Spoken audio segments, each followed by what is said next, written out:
Hi, second grade. So we just finished up our last project. Let's think back about some of the information we learned so that we can use it in our next project. What is a portrait? Could someone please raise their hand and I'll call on someone who can tell us what a portrait is. I hope someone said that a portrait is a painting or drawing or anything that involves someone else's face. Now, if you do a self-portrait, it is a portrait of, I hope you said you. Now, if you draw something that looks real, we call it realistic.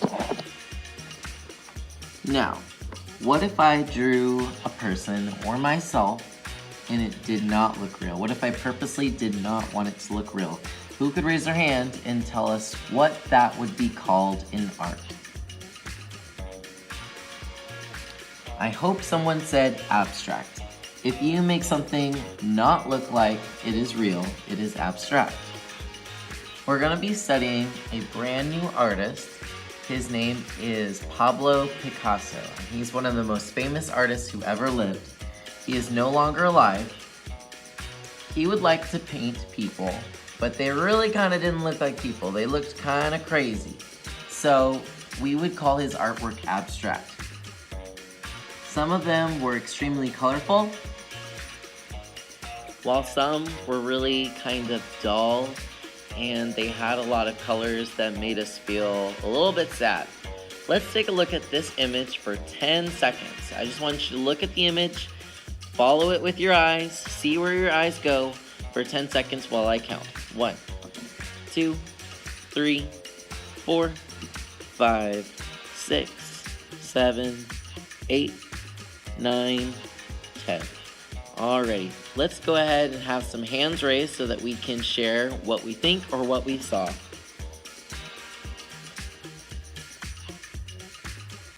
So, the next time that you guys will be here, we'll be doing clay.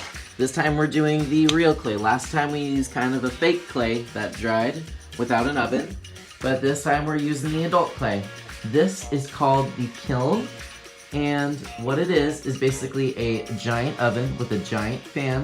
I have to turn it on with this giant box. It's in the back room here, and this gets up to 2,000 degrees.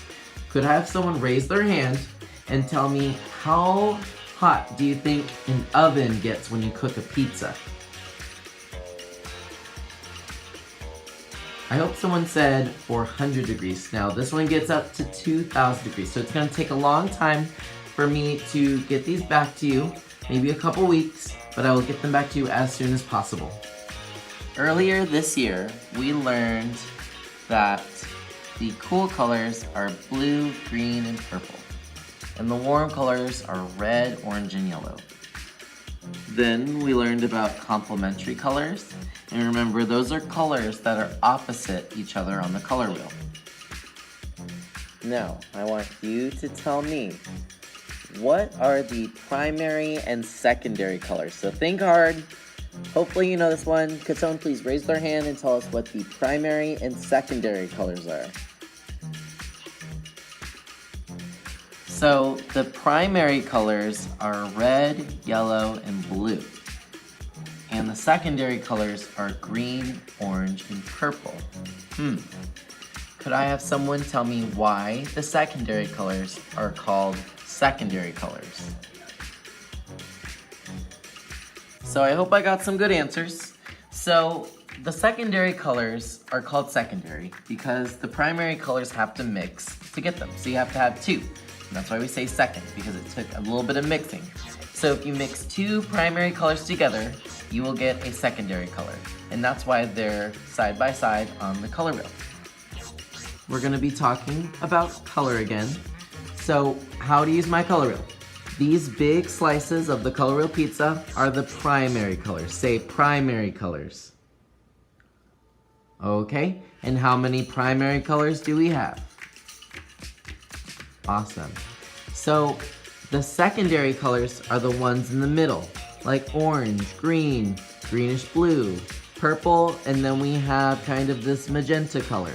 Those are the colors that you can only get when you mix one of the primary colors with another primary color.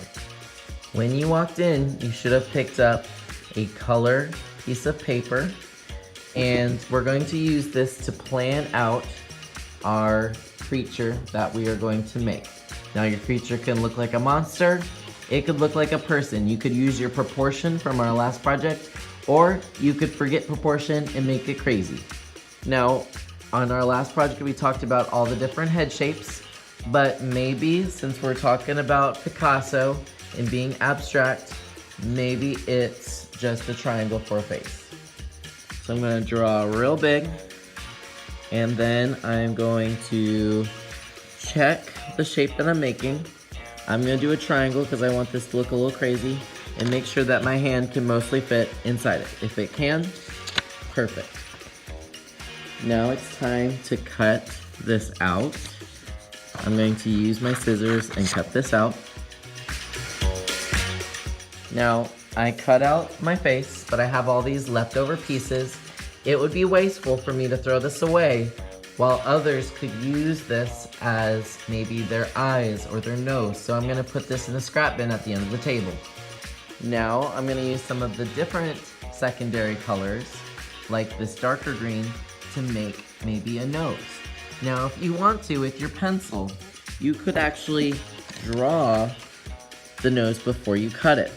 I think I'm gonna be crazy, and I'm going to draw a crazy looking shape for the nose, because that's okay. And then of course I'm gonna cut this out.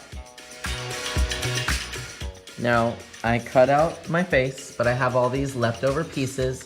It would be wasteful for me to throw this away, while others could use this as maybe their eyes or their nose. So I'm gonna put this in the scrap bin at the end of the table.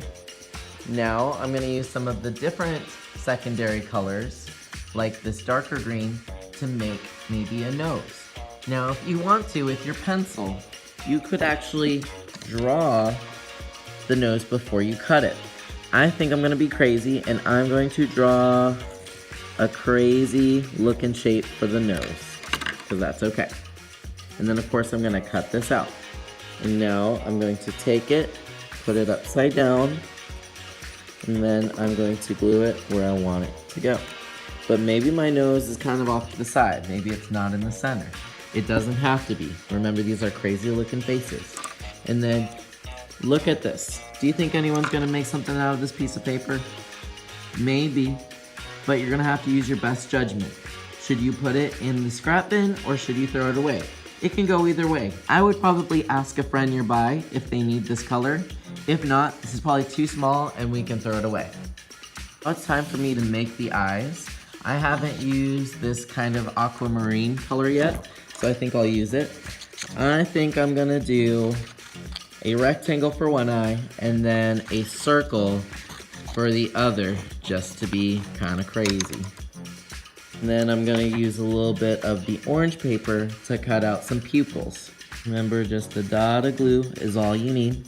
Now today, if you do not want to sketch out what you're cutting, like for instance, I did not sketch out that little itty bitty circle before I cut it, that's fine too. Just make sure that you're not being wasteful with any of the paper. We want to make sure that we use our paper properly, because all people in the school are using the same supplies and we don't want to waste them. Now I'm gonna go ahead and use some purple and add some crazy looking lips. Now I added some lips, and then I also added some eyebrows because I either wanted to make it look like, you know, he's mad, or maybe he or she is surprised. I don't know. So I'm just being kind of crazy and figuring this out on my own. Now I need to add some what on top of the head?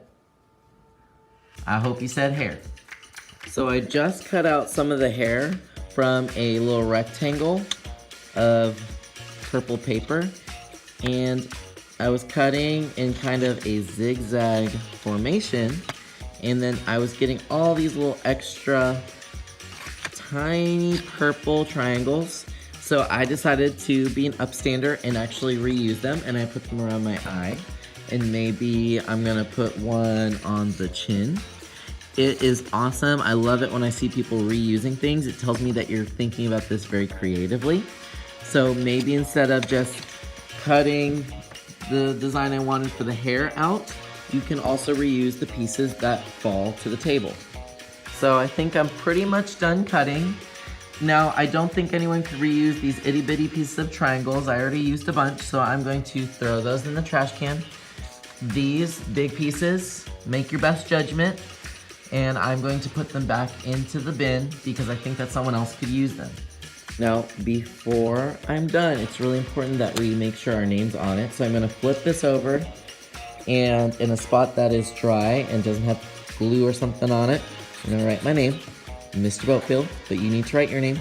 And then somewhere on the back, please write your class code. I'm just gonna put CC, but you would be writing your class code. You can also use these Sharpies and add some more details and make it a little bit more interesting. Ooh, that's starting to look real scary. Maybe he needs some teeth just to go with all the triangles that I added. This is going to look awesome.